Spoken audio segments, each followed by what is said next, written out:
come to the end of our ritual investigation, and this is ritual 12, which means that we've accumulated a set of 12 presentations.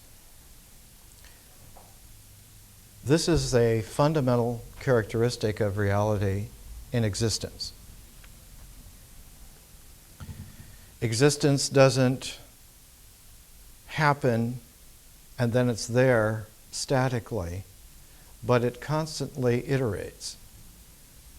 So that on the most minute levels in the universe, vibration accumulates a dynamic into energy which registers as forms.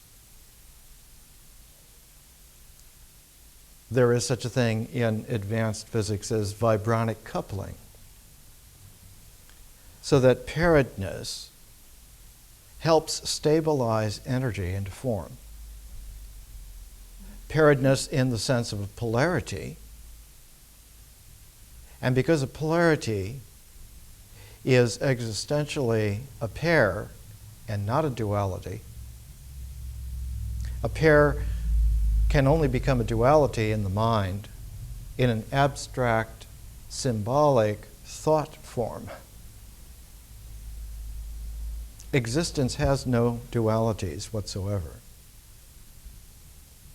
And so the imposition of duality on existence is a retrojection of the mind. It is not true of reality ever at all. And next week, the presentation will be on the classic Mindfulness Sutra of the historic Buddha, the Satipatthana Sutra,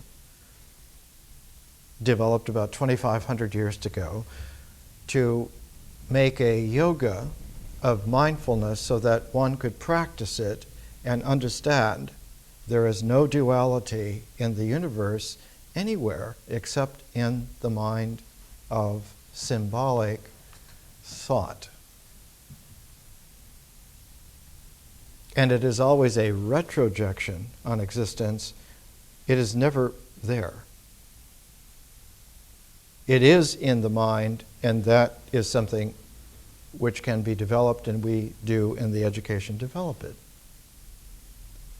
We're going to go after ritual into myth, and after myth into symbol, and we'll understand how this works, how this happens. But for now, we're focusing on ritual, and we're trying to understand that most education in civilized history has been retrojectively distorting to life, retrojectively deluding our kind of advanced beings, so that we have been living in a very poorly furbished mental theater. And one of the qualities of this presentation, not just the set of 12 presentations together forming the ritual set, but within that set there are 3 groups of 4 lectures each. And we're at the end of the 3rd group, at the 4th lecture of the 3rd group. So Ritual 12 is the last presentation in the set of 12. It is the last presentation in the 3rd group of 4. And this 3rd group of 4 has been a square to establish something which is very important to us and to our transformation of education back into learning, back into reality. It seems unlikely that something like this should be a revolution, and yet it is. is a declaration of independence from delusion. Now, most cultures on the planet were distinctly mythic in their tone, and we'll see when we look at myth that it has a cultural quality to it. And yet, one of the qualities out of culture is that it already looks back to select actions into ritual sequences so that one gets the maintenance of the culture, of the cultural process, the maintenance of experience so that it becomes familiar and stays familiar. And in that familiarity is the feeling tone that this is certain. It has certainty. That tradition is safe because it is familiar and certain, and therefore we can live within it. But as we'll see, myth is a process and not a form at all. And a mythology is a cycle of process and not a form at all. And one of the great misnomers in the late 20th century was to identify mythology as a form, to identify myths as forms. They are not, and it is an illusion to suppose that that is so, and it is a delusion to act as if it were so. And so a great deal of late 20th century psychology basing itself on myths, founding itself on the certainties and safeties of being in a mythology so that people were encouraged to go and find your own myth,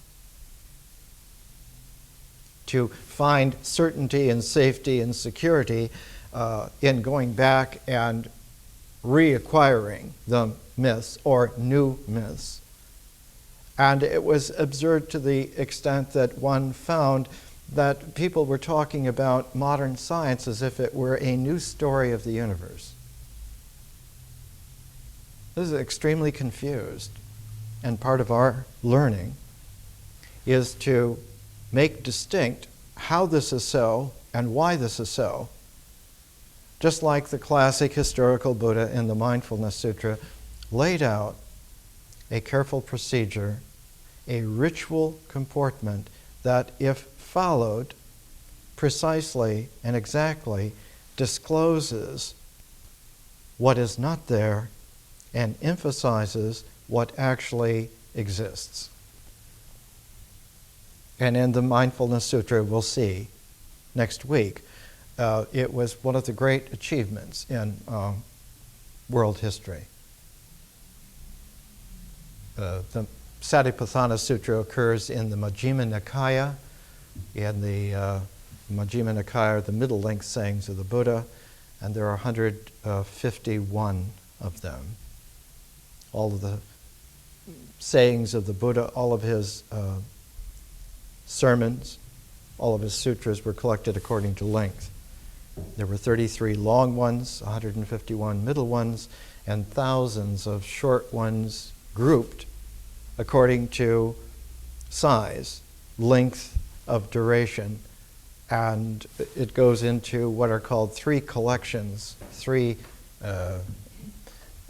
the collections of the short forms of the Buddha's presentations have various names, and I'll talk about them next week. What we are doing here is a 21st century re-presentation of the historical Buddha. We are looking at something that is not just like the Satipatthana Sutra of 2,400 years ago, 2,500 years ago.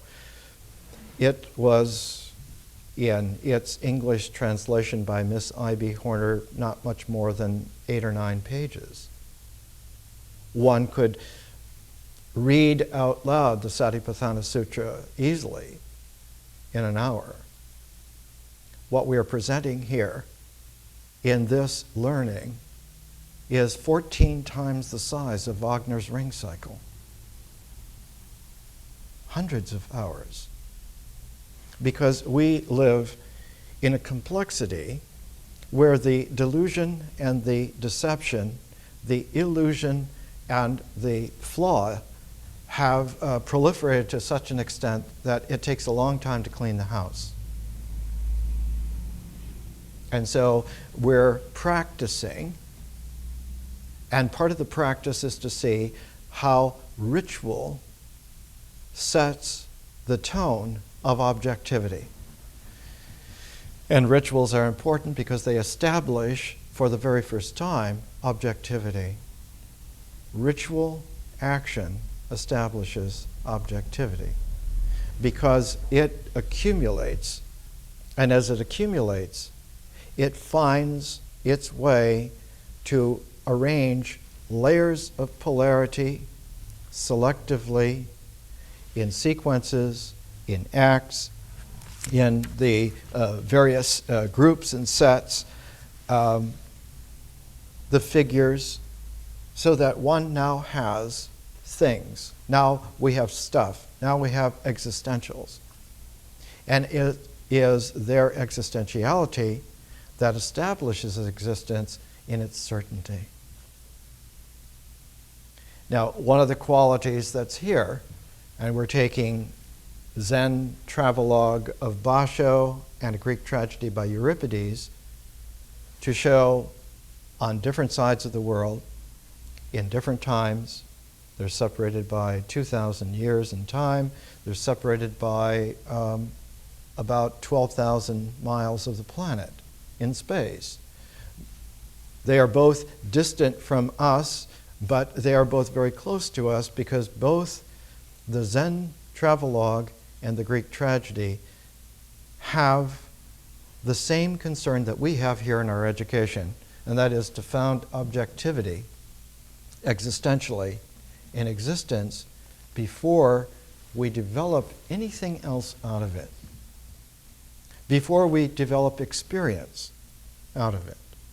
Because as soon as experience comes into play, experience creates the possibilities of meaning. And one of the things that delineates myth from ritual is that in ritual, you have emotion, which is stimulus response, but in myth, you have feeling, which is image meaning oriented. And myth we'll see is a process, whereas rituals are forms. One does the steps, and if one does the steps right, then that existential action has established that reality in actual space, in an actual time. And we'll see that one of the qualities of ritual is counting. And what is told of counting is that it is numeracy. And in our development, people were culturally numerate 5,000 or 6,000 years before they were civilized literate. The writing of numerals goes back about to 9,000 BC. But the writing of any kind of alphabet, any kind of characters in a literate way only goes back about 3,500 BC. And next, coming up in myth, we'll take the Myth of Inanna, which is the very first literary epic in the world and dates roughly from about 2,300 BC. Before that, there were no literary epics whatsoever. There were no literature. There was no literature whatsoever before then.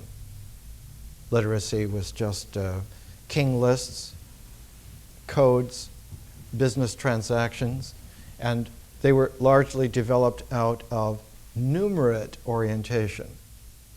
This king ruled for so many years, the next king ruled for so many years, so that king lists are a development of numeracy, not of literacy. business transactions, 50 sheep and 2 mules to such and so, and in return a load of tin and some copper. So the accounting, the chronology, are all ritual comportments, numerate but not literate, whereas experience is always literate.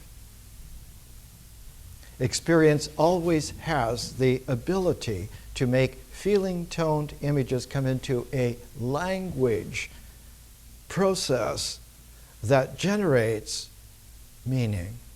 And we'll see that this is a very, very interesting relationship, because along with Inanna in myth, we start with Jane Ellen Harrison's Prolegomena to the Study of Greek Religion. And we'll just see today how important this was. First edition, 1903, the third edition, 1922, and it's been in print ever since. It is very important for us to come back to the beginning again. This is the 12th lecture of a set. It is also the 4th lecture of the 3rd group within that set. Being able to group, being able to then put groups together and make sets, so that the sequences now have a punctuation of form. It's very easy now for us to imagine that 4 presentations can cluster together and make a square. You can have a square that has 4 sides, or you can emphasize in the square the 4 angles. If you emphasize the 4 sides of a square, you're aware of the confined space within it. If you have the 4 angles of a square, you're aware of the dynamic focus of the center of that space. It is a different comportment.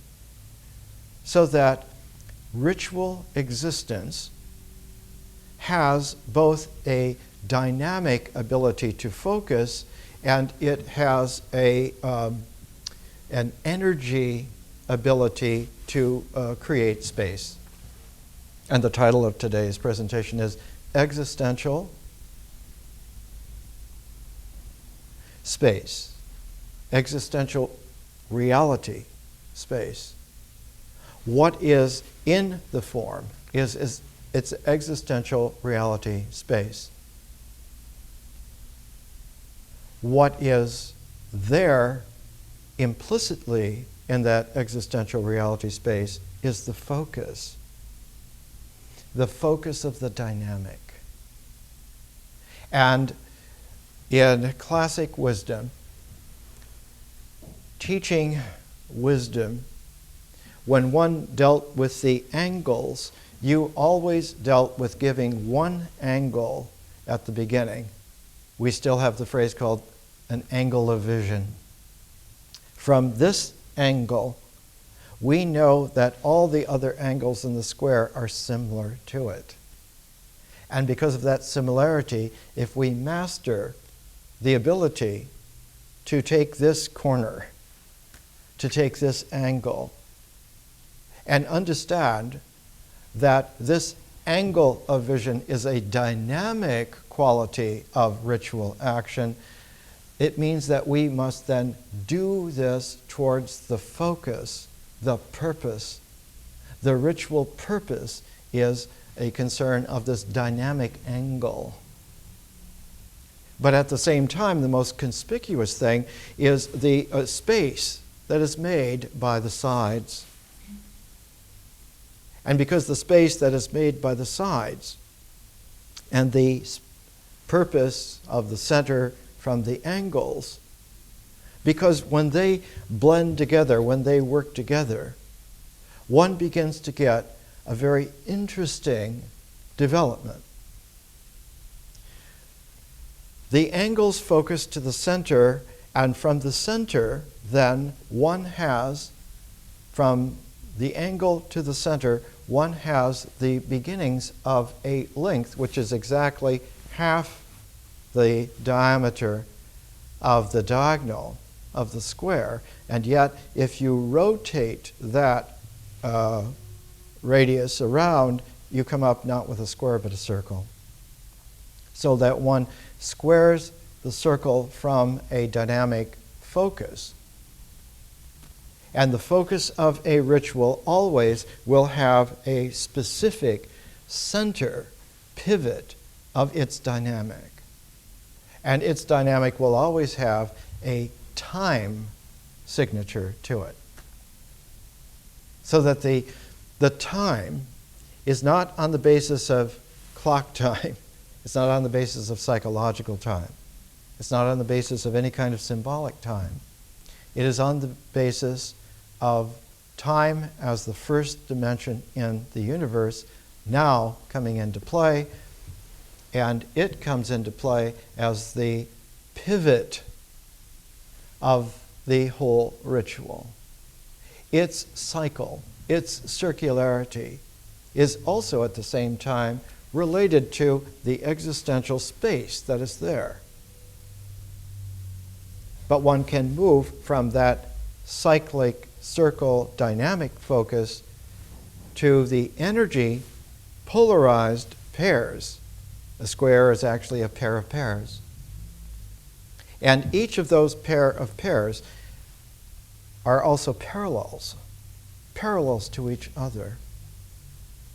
And because they meet together and make an existential space, there is a very great tendency in rituals to count 1, 2, 3, 4. Or to count 1, 2, 1, 2. Or to count 1, 2, 3, 4. Now notice that rhythm, ritual rhythm, begins now to have in its numerate energy stability, not only a rhythm for movement, but a meter for sound. So that utterances, sounds, ritually, even before we get to metrical functioning of poetry, of chants, of songs, on the ritual level, sound put into that kind of rhythmic meter, even just a vowel, like American Indian chants sometimes, hey, hey, hey, hey, hey, hey. Just the simple energy form is constructed and made in this way, but at the same time, one has something that translates ritually, existentially, very easily into a cycle, into a circle.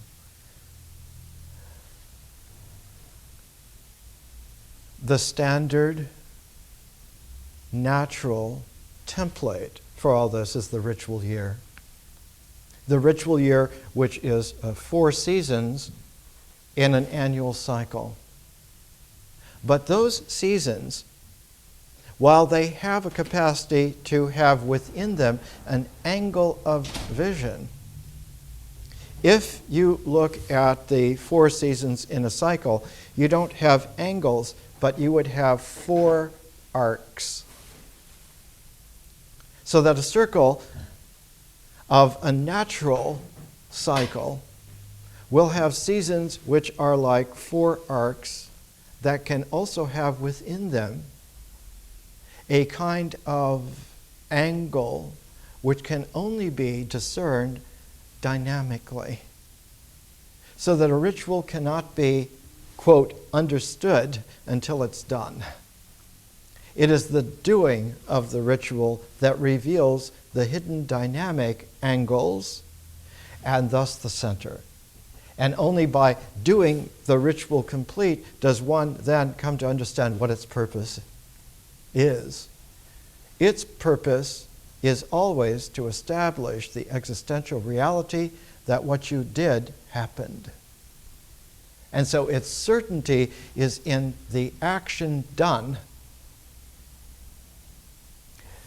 Originally, the action done is to go through the steps of accumulating the energy into its pair of pairs, four-sided square. But what is revealed in doing it is also the four angles, the four arcs, and thus the center, the purpose of it. So that Jane Ellen Harrison, one of the great classical scholars of all time, used the Greek term dromenon, and dromenon in Greek means the thing done. The objective action, what did you do? What have we done? So that the doing of the completed ritual, when it is complete, it discloses its purpose. It discloses its center. It discloses its pivot, because only then, for the first time, is it discoverable. If you assume that you know before you've done the ritual, you're playing mental games with it. And our kind learned a long time ago that if you play games with nature, you fall out of participation with nature, and you become more and more skewed and less natural, more and more artificial, and eventually you X yourself out. So that ritual is enormously important, because it is the only way to establish primordial objectivity. The mind cannot establish primordial objectivity by itself. Cannot do it. So that existence is not only essential because it is the first objective traction in reality, it is also the base out of which the calibration of experience will be able to generate meaning real enough that its focus in the mind will be likewise real. And so one has a very interesting kind of a process. The late 20th century was one of the most confused times in world history. The gobbledygook of almost every discipline on the planet was completely confused, except for very few people who had, by necessity, trained themselves to only looking at really what happens and accurately happens. And most of those people were in the sciences and in mathematics, because they couldn't play mental games with their experiments anymore. They had to keep track on the molecular level, on the atomic level, on the subatomic level, on the energy wave level, taking one photon at a time, taking a pair of quarks at a time, because they only come paired. And one of the qualities in pairing quarks is that a third can come into play and establish a basic form of stability, like the proton, or by bringing a fourth form in and establishing the neutron. But the fourth form that comes in to establish the neutron is not an electron. That fourth form, that pair of the third quark, only establishes itself as an electron as it moves from the formal surface of the neutron and begins then to function in such a way that its energy shell is a part of the form of the center. And now you begin to have atomic structure. Things which are countable and accountable to any level of certainty that, or an exactness that one would like. So that ritual objectivity is exacting. There is no guesswork in it whatsoever. Its numerate quality is that one can be sure that if you have done such and so many times this way, that stability happens. And that stability not only happens, but it accumulates with all the other happenings, so that the group of happenings now is a form that you can count on in an even deeper way than just being certain by counting on it. It will disclose its purpose, so that rituals that are done exactingly right disclose the center pivot of its purpose, hidden up until then, not hidden because it was hiding, but hidden because it was not yet manifest. So that when rituals are done right, their purpose occurs for the very first time in the universe. So that rituals done right create existential reality originally. Rituals are not repetitions of just going through the motions. They are the creation of existential objectivity iteratively, originally, right now, for the first time. And that their purpose then is completely fresh, so that the universe in nature is renewable in existence because of ritual comportment in this way. This is a very important thing to know.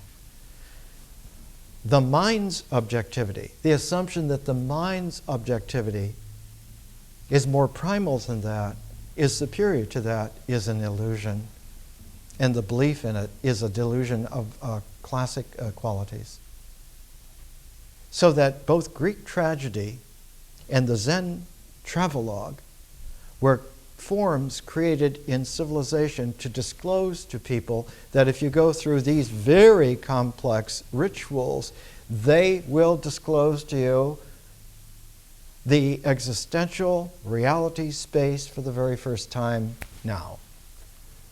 So that in Basho's travelogues, when he wants to give that central center pivot existential reality space, he stops his prose and puts a haiku in.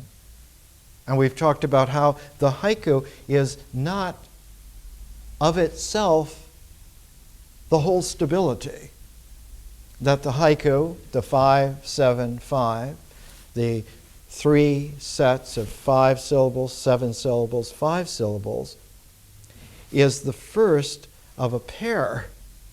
And the second pair to it was 7-7. 2 groups of 7 syllables each. So that when you put those two together, which was the original form, it's called in later Japanese literature the tanka. In earlier Japanese, it's the waka. And that 31 syllable form was the form of the primordial center of ritual formed language. Just like in Sanskrit, the central form was called the rik. Or in ancient Hebrew, one had the very same kind of thing, a pair of lines, which could be paired together. And out of this came poetic forms like the quatrain. But always the second line of a pair modifies the first in the sense of not changing it, but fortifying it by being next to it in just a slightly different way, so it has a dynamic lilt.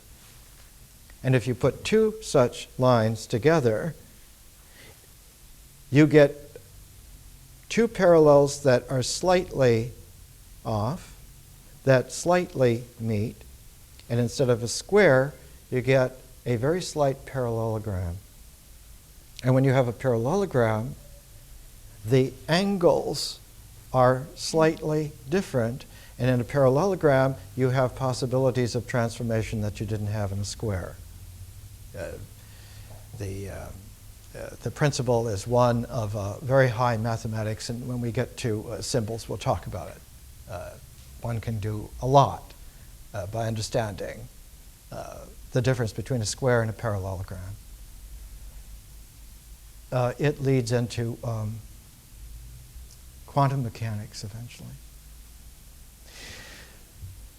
We're trying to appreciate in our learning that what it is that we are doing here each Saturday morning is we are establishing not just a sequence, not just an attendance to make then dots that will link up and give us then some kind of a program which then we are following because that's the intellectual plan of it.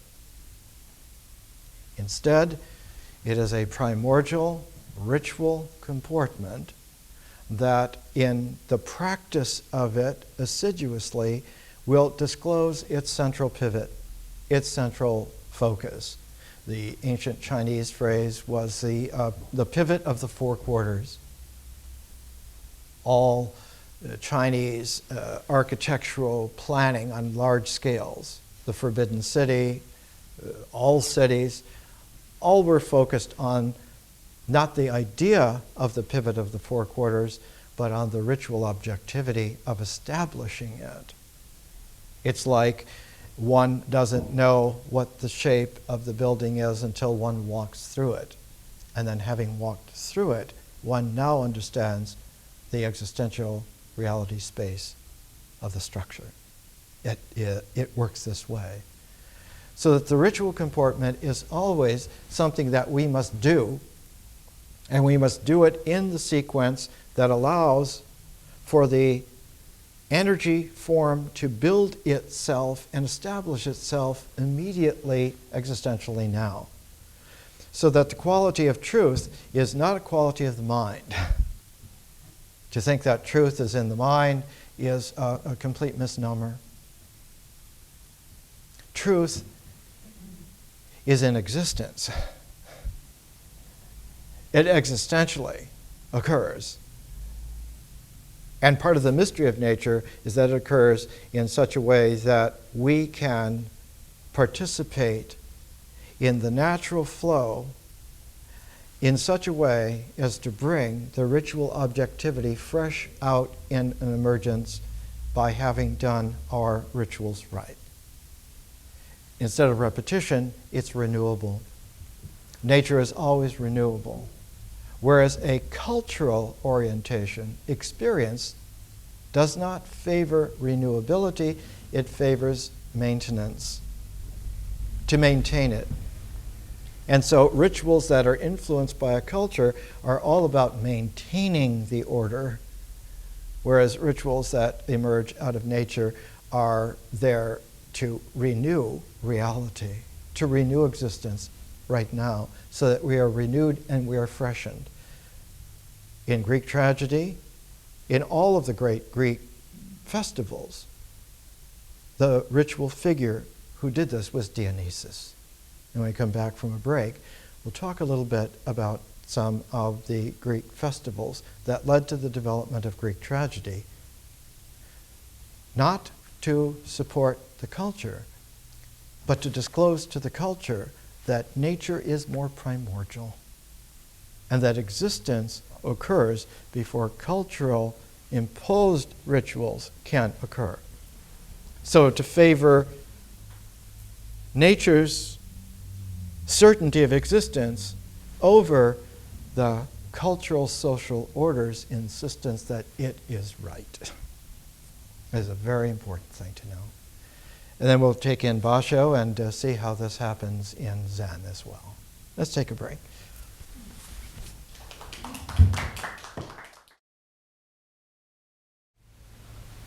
Let's come back to our accumulation. We're accumulating resonances of action, and the universe is such that resonances of actions, when they accumulate, establish forms. So that all forms in the universe are energy that has been stabilized, and we call it matter. E, energy, equals mc squared. The energy is matter with a dynamic quality, so that the matter with its dynamic is the energy, and that this is the existential reality space of the universe. What follows from this later in the mind is the idea that the universe is a one place. That's why it's called a universe. That there is such a thing as the existential reality space, which is the universe. Its existence is a oneness, is a unity, but has emerged.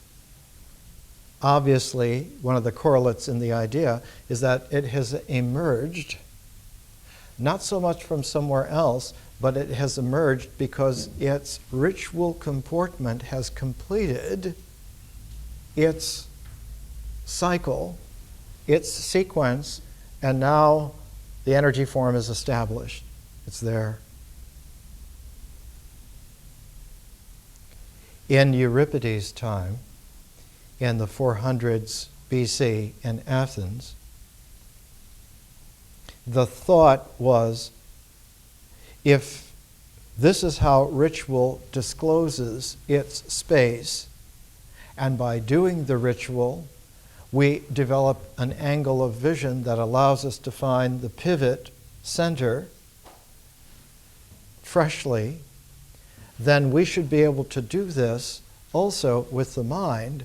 And out of this came the establishment of mental objectivity by drawing the boundary, the lines that surround the form. And the lines that surround the form are not just a line that surrounds the form, but are always a paired line. And if the form you're establishing is a symbolic form, then your paired lines are not those of ritual action, but those of language.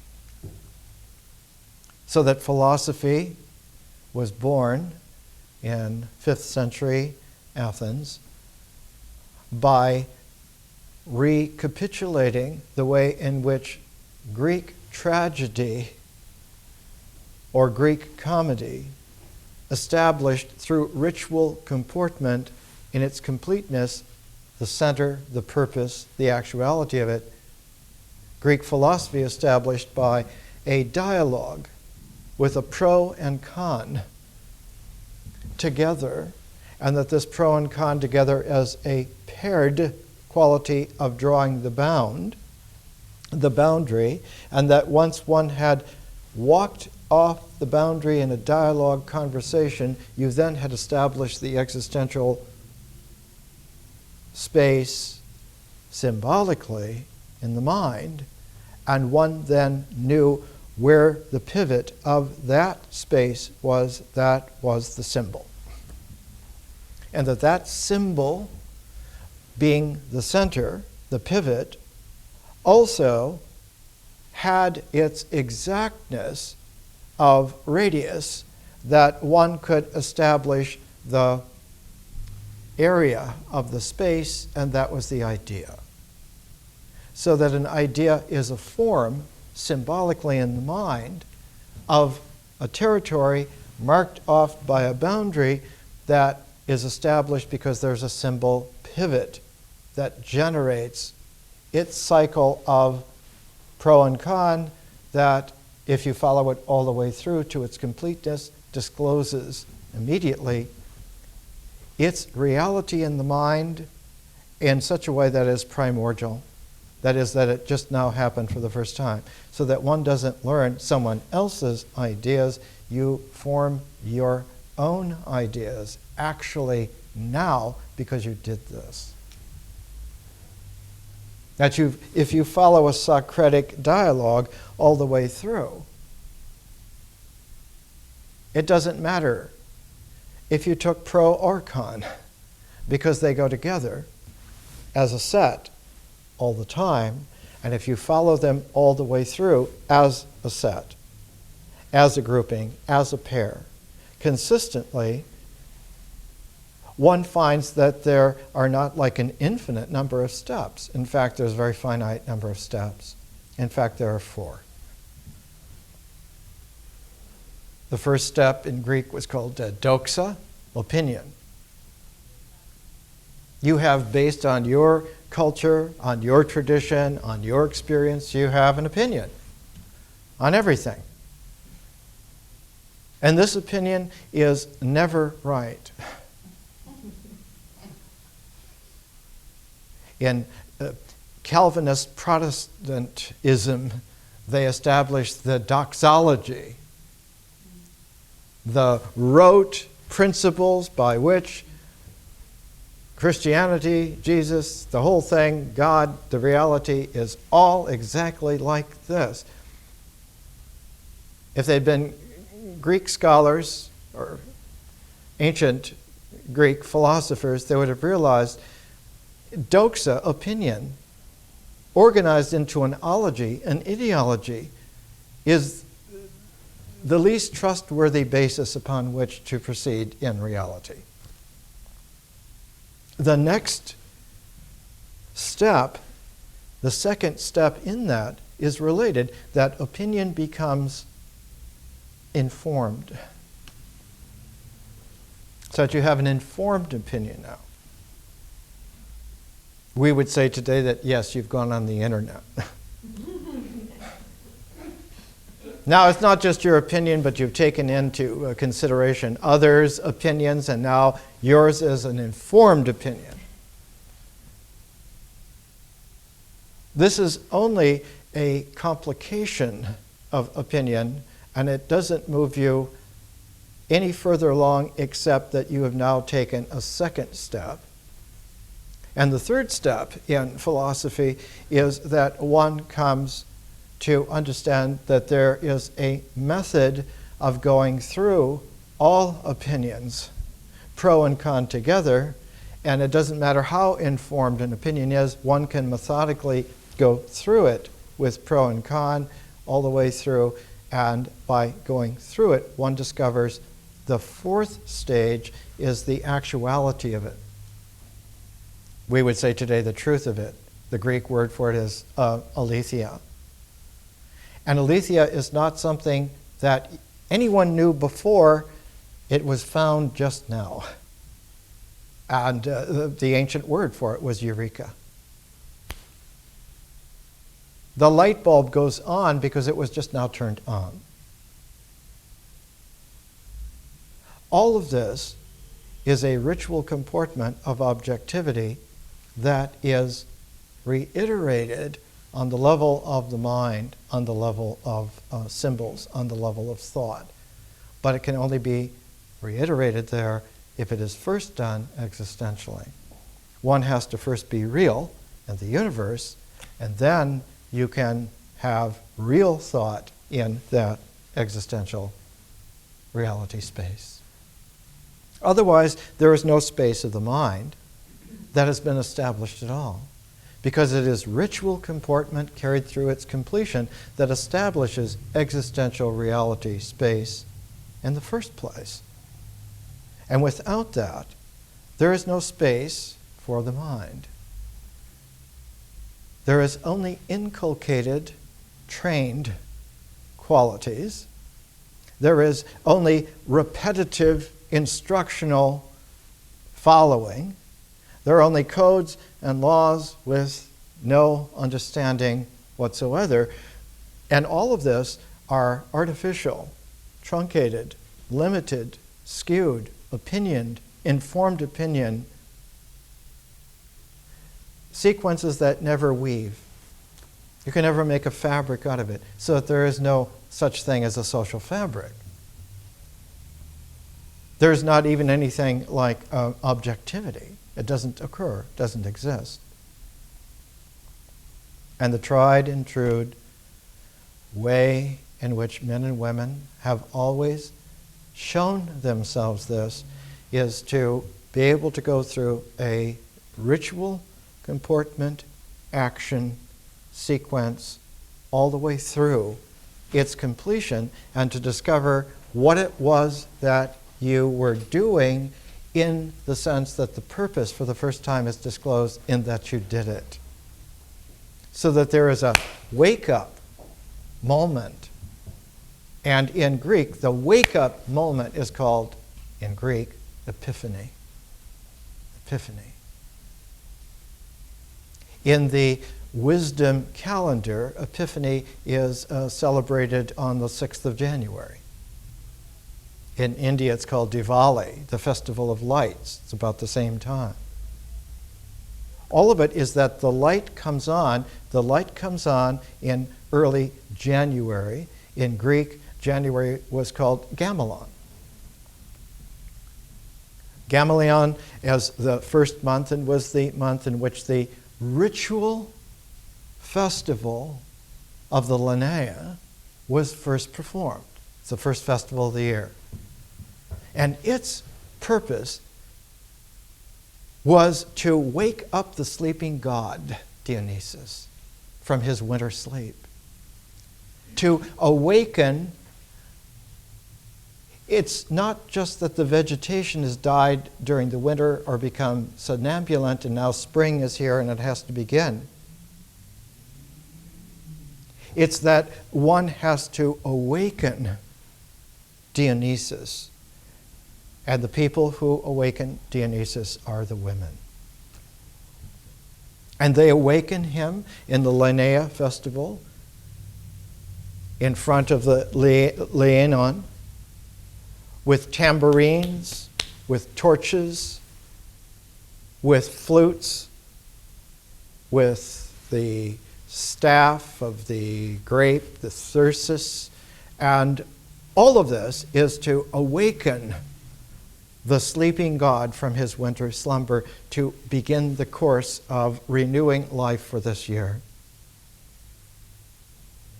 But following just 1 month later, the Greek month that follows that is called Anestherion.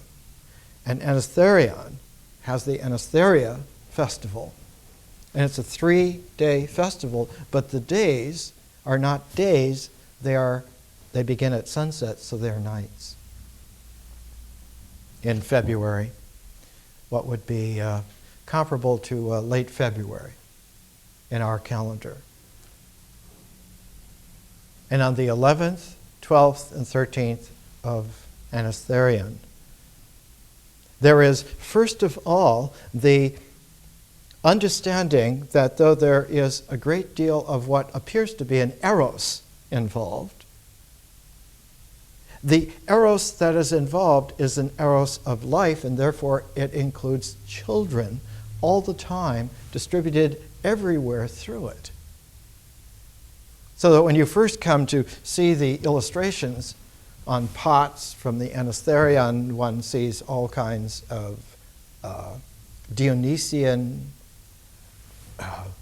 fertility images, and one thinks, well, this is like wanton getting drunk and having carousing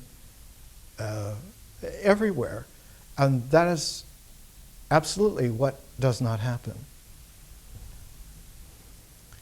All of the wine drinking, all of the carousing is within a very ritual comportment formalism, so that what is always emphasized is not one's character. You're not doing this in your experience or because you want your experience to have all this. Nor is it because of your symbolic individuality. It's not you that's being established here. It's not your mental, symbolic, individual self that is doing this. And it's not your person. It's not your conscious person. It is your ritual figure that is doing this, because what has to be established is existence first, and only figures in ritual comportment, selected action, can do this. Otherwise, there is no existential reality space. that is established. Not made, not created, but established, because it's primordial. And one has to understand also that on the first day of the festival, that night, after sunset, a group goes to the Sanctuary of Dionysus. The Acropolis is a big rock place that has the Parthenon built on top and the Erechtheum. And down below it is the Theater of Dionysus. But in ancient times, there was a marsh somewhat to the south of that, and that's where the temple, the Sanctuary of Dionysus, originally was. And that sanctuary was closed every day of the year except the first day of the Anesthesia. That is, after the first day that began at sunset, coming back over then to the second night, at the beginning of that, it was opened, and it was opened by the priestess of the sanctuary to receive. And what she received were items that were utilized in the first day of the festival, the first night. And one of the major items are the wine jars, the kros in ancient Greek. And the kros were about 3 1/4 liters. And this was like the new wine. The wine had been harvested in the autumn, had been put into the jars to ferment, and now it was being opened up for the first of the new wine. But the first of the new wine had a kind of a seal in it that had to be opened by a sacrifice, and the sacrifice was to open the jars and pour the initial draughts of the wine in libation to Dionysus. Why? Because one is establishing that you're not getting this wine to have it so much, is that this is a gift to sustain life. And so you're setting the tone, putting the needle on the record that you're returning this. This is a renewing of life in nature and not a getting of the stuff because now you own it. So it's the participation in life rather than the ownership of something in terms of property. And so the initial libation of the wine is done there at the Sanctuary of Dionysus. And then on the second night, the second day of the ceremony, the wine is distributed all over the city.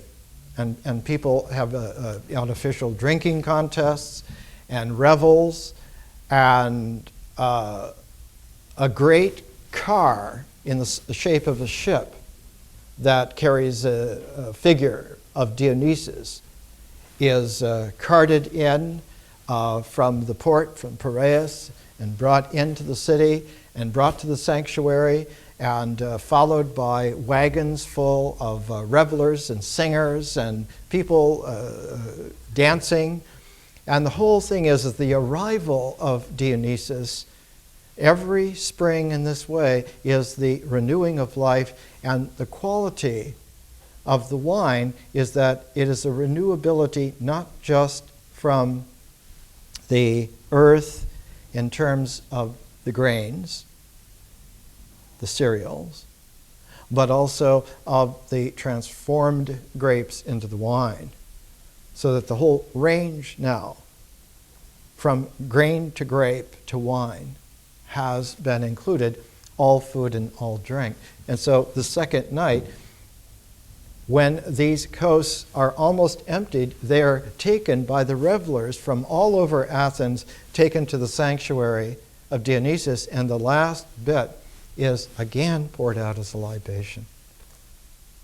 A small group initiating the festival on the first night poured out initial libation, and that's followed through like a parenthesis that completes it, that the libation, every coast in town that has been drunk, and people have been drinking and singing and dancing and carousing, they all take it upon themselves in a deep dedication to bring the last bit there and make sure that they do this.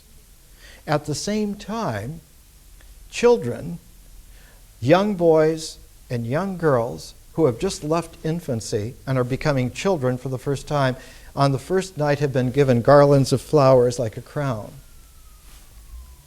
And on the second night, they also come to the Sanctuary of Dionysus, mixed in with the revelers, bringing their wine jars back, with the children bringing their garlands to present to the priestess who holds the trust of life in the Sanctuary of Dionysus. So that you have all of this going on at the same time. And it's an important thing to understand that all of this is to establish the phases of life, because there's even a third group. It is the young women, girls who are now ripe for marriage, who could be married. They also have more complicated flower crowns. They also come and bring them. So you have several levels, several phases of the transition of life, the passages to a new phase of life, all brought and weaving all of these together at the Sanctuary of Dionysus. And then the third day, the third night, is the day of offering the pots themselves. The second day is often called the Day of Cups, and the third is the day of the offering of the pots. So that one has a progressive thing from a small beginning to distributed cups everywhere, to the offering of all the pots brought back. And in this, there is a dedication that the reveling is of joy of life and is not lascivious, and the ultimate cap of that third day ceremony is that the queen, the wife of the king of Athens, the Basilios, that the Basiliana, as she was called, that she come to offer herself in that third day, in marriage on that day, to the god Dionysus at the sanctuary, in an inner part of it. She must be a pure woman. She's only married to one man, the king. She is in no way sullied by that, because she is not marrying someone else. She is participating in the renewal of existence, which is essential as an existential reality space to the universe, to our participation in it, to our ability to be existentially real in it, so that the experience that will come out of that, the feelings, the images, the language, will have the ability to generate meaning which is real. Otherwise, it wouldn't happen. And it's not like she sleeps with a priest on that night. That's not it. It is her offering of herself to this that is what is existential reality space about it. And that this whole quality of it is a holy festival. And it makes that the wine is not for inebriate drunkenness. The carousing is not orgiastic, but all of this is to respect the vibratory resonance of life that courses through one's body, one's gender, one's not only physicality, but existentiality, so that it is renewed, it is refreshed, but not refreshed is like in refurbished, but renewed as in just now emerged again. So there's a quality of peculiar natural sanctity that occurs in it, and the quality that purely natural sanctity has is that it has no content. Purely natural sanctity's quality is that of pure space.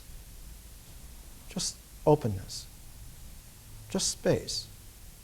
In Zen, it's called shunyata. Were there any content to it, were there to be any bound that could be drawn that would then have any kind of area of confinement, it would not be a natural, pure, existential reality space.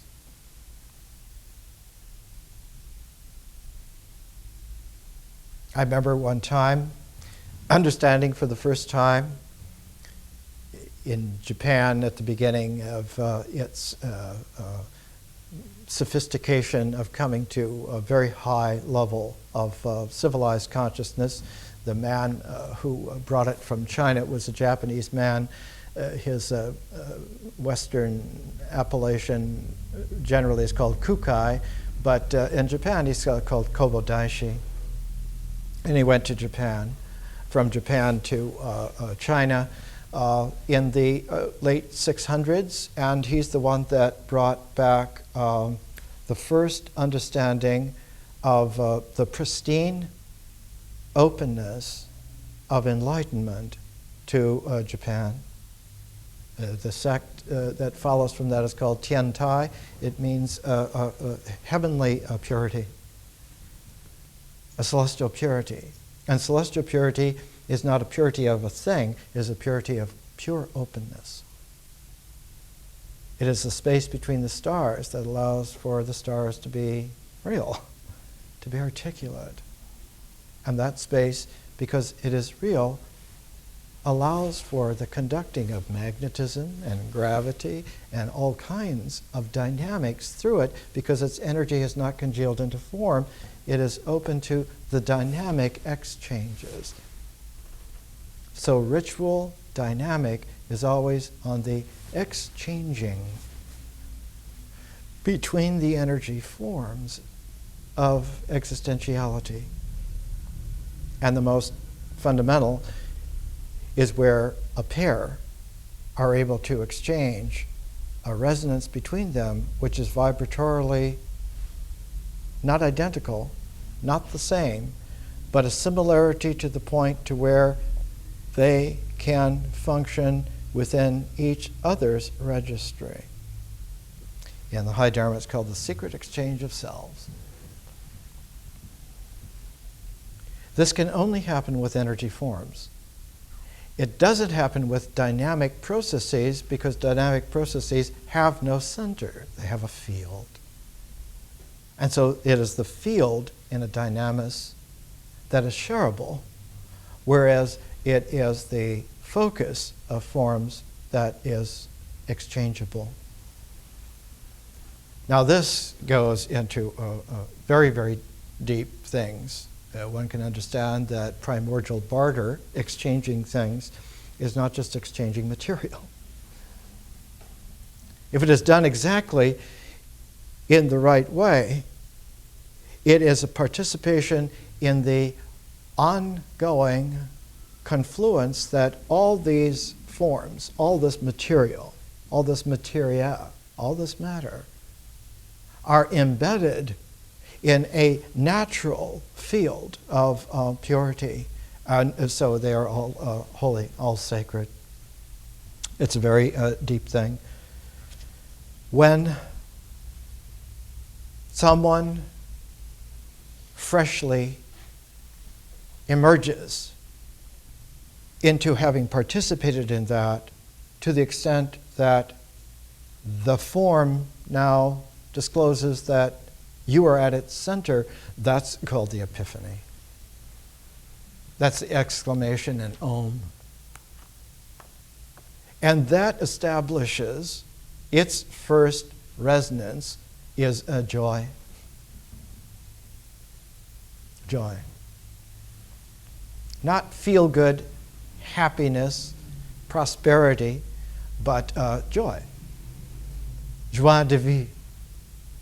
It is the joy that existence is real. One really is, and there's no deeper thankfulness, no deeper humility in all the universe than not to experience that you are, but by doing the ritual comportment all the way through to completeness by being. The joy of being.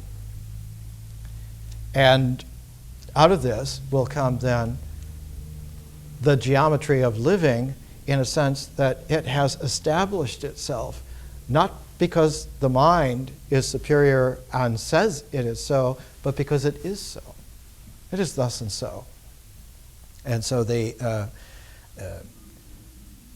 in Tibetan language, every sutra of the Buddha begins with the same word, evam.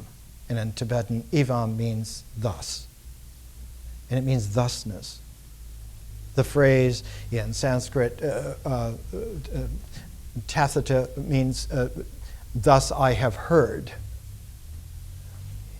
The hearing is not just a hearing of the language in its sutra discursive exactness, but that sutra language is based on a ritual methodology of completeness that has cycled itself through, not repetitively, but iteratively. So that when you actually look at and read, like we will do next week, the Satipatthana Sutra by the Buddha, he doesn't go straight through as in an instruction. He doesn't tell us as in telling us the idea. But the language of the Satipatthana Sutra, like all the sutras, is that it reiterates, it iterates and iterates and allows for the accumulation.